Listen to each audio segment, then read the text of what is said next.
दोस्तों, आज हम आपको बताने जा रहे हैं इस बार माघ मास के शुक्ल पक्ष की एकादशी कब रहेगी, व्रत आप लोग कब शुरू कर रहा है तथा इस व्रत का पारण अर्थात व्रत खोलने का समय कब से कब तक रहेगा। इस एकादशी में कौन कौन से महत्वपूर्ण नियमों का पालन आपको करना चाहिए, सारी बातें आज की इस वीडियो में जानेंगे, तो आप अंत तक वीडियो में बने रहिए। नमस्कार दोस्तों, स्वागत है आप सभी का एक बार फिर से आपकी पसंदीदा चैनल सत्य धार्मिक ज्ञान में। दोस्तों, वीडियो शुरू करने से पहले एक बार पूरी श्रद्धा के साथ कमेंट सेक्शन में लिखें, जय श्री हरि विष्णु, भगवान हरि की कृपा आप पर सदैव बनी रहेगी, और वीडियो को लाइक करके चैनल को सब्सक्राइब अवश्य कर लें। दोस्तों, माघ मास की शुक्ल पक्ष की एकादशी को जया एकादशी तिथि का आरंभ 19 फरवरी 2024 सोमवार की सुबह 8:52 से हो जाएगा, जो कि 20 फरवरी 2024 मंगलवार की सुबह 9:56 पर एकादशी तिथि समाप्त हो जाएंगी। सभी भक्तजनों और माताओं बहनों को द्वादशी युक्त सूर्योदय व्यापिनी, जो शुद्ध आदर्श ही रहेगी, जिसे हरिवासर कहा जाता है, वह 20 फरवरी 2024 मंगलवार के दिन ही रहेगी। इसी दिन सभी को एकादशी का व्रत करना है, और इस व्रत का पारण का अर्थ होता है व्रत खोलने का। जो दिन है, व्रत खोलने का जो समय है, 21 फरवरी 2024 बुधवार की सुबह 7:13 से लेकर के 9:13 तक रहेगा।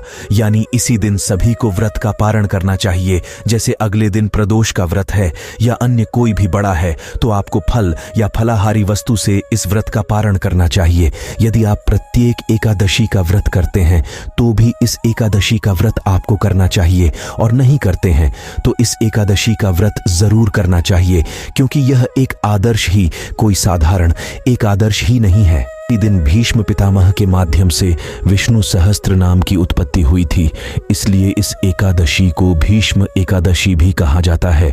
दक्षिण भारत में इस एकादशी को भूमि एकादशी के नाम से भी जाना जाता है। इस दिन एकादशी का व्रत यदि आप करते हैं तो आपको विष्णु सहस्त्र नाम का पाठ भी करना चाहिए, तथा विष्णु सहस्त्र नाम की किताब का या ग्रंथ का दान भी इस दिन मंदिर में या ब्राह्मण देवता को जरूर करना चाहिए, क्योंकि इसी दिन महाभारत के बाद कुरुक्षेत्र में अपनी मृत्युशैया की यानी के ऊपर सोए हुए भीष्म पितामह ने पांडवों को विष्णु सहस्त्र नाम प्रदान किया था। विष्णु सहस्त्र नाम की उत्पत्ति, विष्णु सहस्त्र नाम का जन्म किसी एकादशी के दिन हुआ था, क्योंकि युधिष्ठिर धर्म के राजा, जब वे स्वयं जीवन में अनुसरण करने वाले सबसे बड़े धर्म के बारे में भ्रमित थे, तो भगवान श्री कृष्ण ने उन्हें कोई उत्तर नहीं दिया, जैसा कि उन्होंने गुरु का ज्ञान अर्जुन को दिया था। कृष्ण ने युधिष्ठिर को गीता का ज्ञान नहीं दिया, जैसा कि उन्होंने अर्जुन को दिया था। जब युधिष्ठिर असमंजस में थे कि उन्हें अपने रिश्तेदारों के खिलाफ युद्ध करना चाहिए या नहीं करना चाहिए, इसके बजाय कृष्ण ने युधिष्ठिर को उसके संदेह दूर करने के लिए महान योद्धा भीष्म पितामह के पास लेकर गए। जब भगवान कृष्ण ने युधिष्ठिर को भीष्म के पास ले गए, भीष्म ने भगवान श्री कृष्ण को अपने सामने पाकर अपने आप को धन्य पाया और कहा कि ही दामोदर मधुसूदन, आज आपने मुझे दर्शन देकर मुझे कृतार्थ कर दिया है। उन्होंने अपने नेत्रों से प्रभु को प्रणाम किया। भगवान कृष्ण ने भीष्म पितामह से कहा कि भीष्म पितामह, आज मैं 5 पांडवों को आपकी शरण में लेकर आया हूं, और इन्हें आप धर्म का उपदेश दीजिए। भीष्म पितामह ने भगवान को नमन करते हुए कहा कि दामोदर है मधुसूदन, मैं क्या धर्म का उपदेश करूं? आप तो स्वयं ज्ञानी है, आप तो परंपरा में है, आप तो परमात्मा है, आप सब कुछ जानते हैं, आपके पास तो ज्ञान का अथाह भंडार है, मैं तो आपके सामने शून्य हो। फिर भगवान कृष्ण ने भीष्म पितामह से निवेदन किया। उन्होंने धर्मराज युधिष्ठिर की ओर संकेत किया। धर्मराज युधिष्ठिर में सबसे पहला जो प्रश्न किया था, उसमें यह पूछा था कि हे पितामह, दुनिया में सबसे महान और सबसे बड़ी देवता कौन है?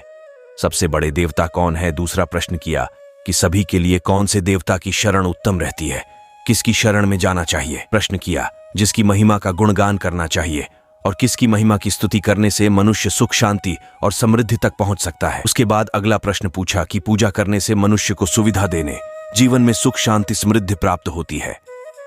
5वां प्रश्न पूछा कि आप राय में सबसे बड़ा धर्म क्या है? 6ठा प्रश्न पूछा किसका जाप करने से प्राणी संसार के बंधनों से बड़े यानी मुक्त हो सकता है, बंधनों से उसे मुक्ति प्राप्त हो जाती है। इस प्रकार धर्मराज युधिष्ठिर ने है प्रश्न भीष्म पितामह से इसी एकादशी के दिन किए थे। भीष्म पितामह ने उत्तर देते हुए कहा कि विष्णु सहस्त्र नाम का जाप करने से भगवान विष्णु जी किस तरह प्राप्त करने, भगवान विष्णु जी की महिमा का गुणगान करने से और भगवान विष्णु जी की पूजा अर्चना करने से मनुष्य सभी दुखों से मुक्त हो जाता है। और उसी समय उन्होंने कहा कि जो सर्वव्यापी है, सर्वोच्च है, विष्णु के हजारों नाम है, जो सभी दुनिया का संसार का स्वामी है, वह प्रकाश सार है, बांड और भ्रम है, सभी चेतन और निर्जीव पदार्थ उन्हीं में निवास करते हैं और बदले में सभी पदार्थों के भीतर निवास करता है।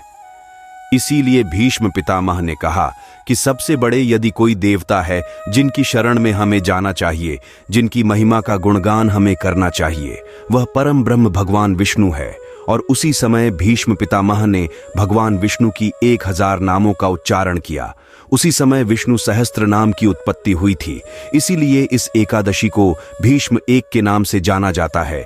भगवान विष्णु जी की प्रार्थना करना और विष्णु सहस्त्र नाम का पाठ करना क्या सुनना अत्यधिक शुभ माना जाता है। इस एकादशी के दिन यदि आप मोक्ष की प्राप्ति चाहते हैं, सभी पापों से मुक्ति चाहते हैं, तो आपको इस दिन विष्णु सहस्त्र नाम का पाठ सुनना चाहिए, विष्णु सहस्त्र नाम की पुस्तक का दान करना चाहिए।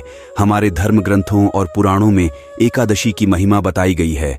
उसमें लिखा हुआ है कि विष्णु का दर्शन, गीता तुलसी विप्रो देना, सारे दुर्गेश अंसारी शक्ति, दाहिनी भगवान श्री हरि विष्णु जी का पूजन करना, एकादशी का व्रत रखना, गीता जी का पाठ करना, तुलसी जी का पूजन एवं दर्शन करना, ब्राह्मण देवताओं की सेवा करना, उनको दान करना, उनको भोजन करवाना, गौ माता की रक्षा चाहता था, सेवा करना, यह 6 कार्य इस कठिन संसार सागर को पार करने हेतु मुक्त बताए गए हैं।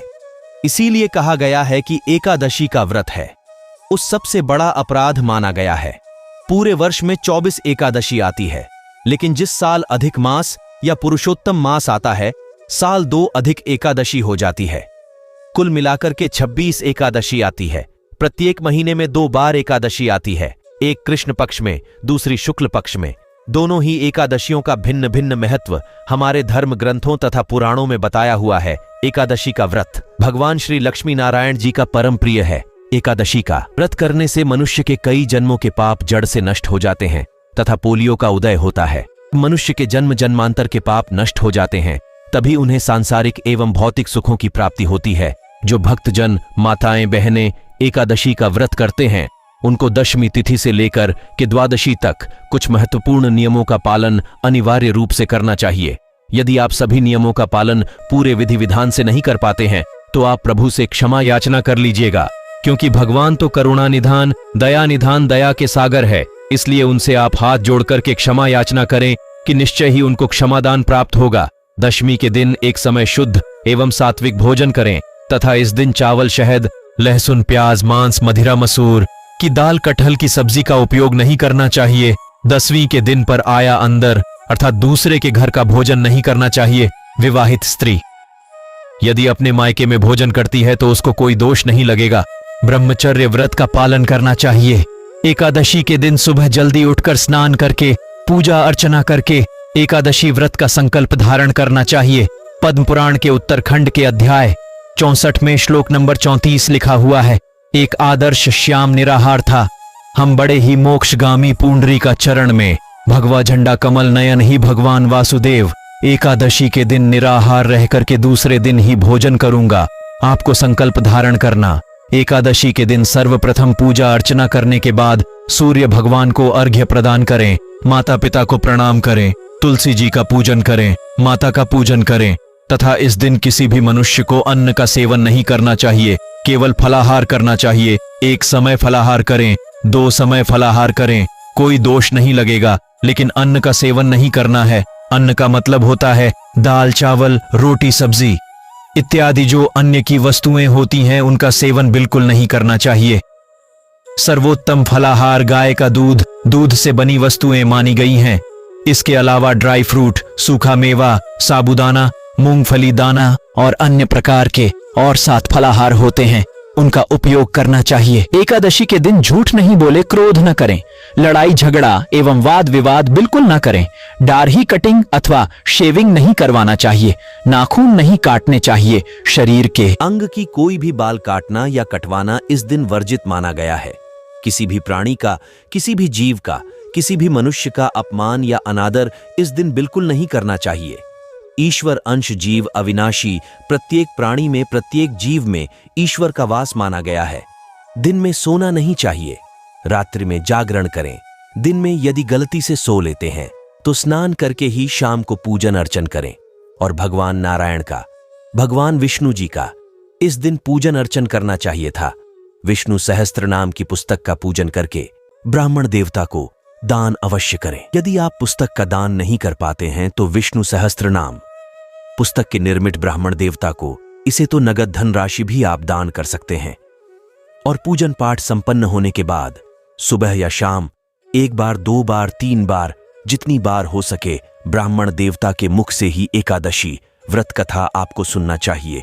कथा सुनने के बाद ब्राह्मण देवता को यथाशक्ति दक्षिणा अवश्य प्रदान करना चाहिए और शुभ मुहूर्त में अगले दिन ही एकादशी व्रत का पारण करना चाहिए। यदि एकादशी तिथि समाप्त हो जाए पर आपको व्रत खोलना है, एकादशी का व्रत है, सुबह ब्रह्म मुहूर्त यानी सुबह 4 बजे से आरंभ हो जाएगा, जो कि 21 फरवरी के सूर्योदय तक लगातार चलता रहेगा। सनातन हिंदू धर्म में मोक्ष को मनुष्य जीवन का लक्ष्य माना गया है। आत्मा अपने कर्म के अनुसार मनुष्य जीवन को प्राप्त कर दी है। 84 लाख योनियों में आने के बाद कहीं मनुष्य जीवन मिलता है और इसका मुख्य उद्देश्य शब्द कम करके मोक्ष की प्राप्ति है। इसलिए मानव जीवन को अन्य योनियों में सबसे अधिक महत्वपूर्ण बन गया है।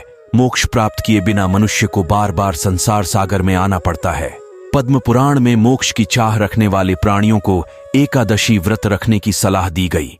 इसलिए प्रत्येक मनुष्य को इस उद्देश्य से एकादशी व्रत रखना चाहिए तथा पितरों को मुक्ति प्राप्त करवाने के लिए, पितृदोष से शांति करवाने के लिए, अपने मृत पूर्वजों की तृप्ति के लिए एक आदर्श का व्रत भी करना चाहिए। अपने माता पिता के नाम से या मेरी तक पूर्वजों के नाम से एकादशी का व्रत अवश्य करना चाहिए। उनकी गमों एवं बंधनों से उन्हें मुक्ति मिलती है तथा श्री हरि के प्रताप से मनुष्य के पापों का नाश होता है और मनुष्य की मृत्यु के बाद उसका उद्धार हो जाता है। अजा एकादशी के दिन अन्य आदर्श की तरह ही प्राप्त करने का विधान है। अजा एकादशी से एक दिन पहले यानी दशमी के दिन सात्विक भोजन करना चाहिए तथा सोने से पहले भगवान श्री हरि विष्णु का स्मरण करना चाहिए। बेस्ट नमक दमा का बैनामा जया एकादशी के दिन सुबह स्नान आदि से निवृत्त होकर के पूरे घर में गंगा जल छिड़क करके घर को पवित्र करना चाहिए। इसके बाद श्री हरि भगवान विष्णु जी की पूजा अर्चना करें। पूजा में तुलसी के पत्तों को अवश्य शामिल करना चाहिए। पूजा करने के बाद भगवान श्री हरि विष्णु के अवतारों की कथा या पाठ भी करना चाहिए। जया एकादशी की रात्रि को भगवान श्री हरि का भजन कीर्तन भी करना चाहिए। द्वादशी के दिन भगवान विष्णु जी की पूजा करके ब्राह्मणों को भोजन करवा करके या आटा दाल चावल सीधा सामग्री दान करके या फिर उन्हें नकद धनराशि देकर के व्रत का पारण करना चाहिए या पाना पूरे परिवार के साथ करना चाहिए। वरना का मतलब होता है वृद्ध को खोलना। एकादशी व्रत का पर आना अगले दिन सूर्योदय के बाद ही किया जाता है। पाना को हरिवासर के दौरान कभी भी नहीं खोलना चाहिए। हरिवासर का समय समाप्त होने के बाद ही उपलब्ध को खोलना चाहिए। द्वादशी तिथि की 1/4 अवधि के बराबर है उपवास खोलने का। यह व्रत खोलने का जो सबसे श्रेष्ठ समय माना जाता है। अगले दिन सूर्योदय होने के 2 घंटे की अवधि मानी गई है। मध्याह्न के दौरान कभी भी व्रत का पारण नहीं खोलना चाहिए, यानी प्रातः काल। कुछ कारणों से अगर आप व्रत का पारण न कर सके तो मध्याह्न खत्म होने के बाद ही व्रत का पालन करना चाहिए। तो आइए अब जानते हैं एकादशी व्रत के शुभ मुहूर्त के बारे में। एकादशी तिथि प्रारंभ समय जो कि फरवरी 2024 दिन सोमवार सुबह 8:52 और एकादशी तिथि की समाप्ति होगी फरवरी 2024 दिन मंगलवार सुबह 9:57। तो सूर्योदय के अनुसार और शुद्ध रूप से एकादशी व्रत के लिए जो समय प्राप्त हो रहा है वह समय 20 फरवरी 2024 दिन मंगलवार को सभी एकादशी का व्रत धारण करेंगे। 19 फरवरी को दशमी तिथि के दिन नियमों का पालन करेंगे। 20 फरवरी को एकादशी का व्रत धारण करेंगे और इस व्रत का पारण जो कि 21 फरवरी को किया जाएगा। एकादशी व्रत का पारण जो कि हरिवासर में नहीं करनी चाहिए। द्वादशी तिथि की जो समाप्ति है 21 फरवरी 2024 दिन बुधवार को सुबह 11:29 द्वादशी तिथि की समाप्ति है। एकादशी का पारण 21 फरवरी को किया जाएगा। एकादशी का पारण का समय होगा समय सुबह 6:55 से सुबह 9:11 तक पारण का समय होगा। तो दोस्तों मैं उम्मीद करता हूँ दोस्तों आपको जानकारी पसंद आई हुई हो। तो वीडियो को लाइक, शेयर और चैनल को सब्सक्राइब जरूर कर दीजिएगा। फिर मिलते एक नई वीडियो के साथ।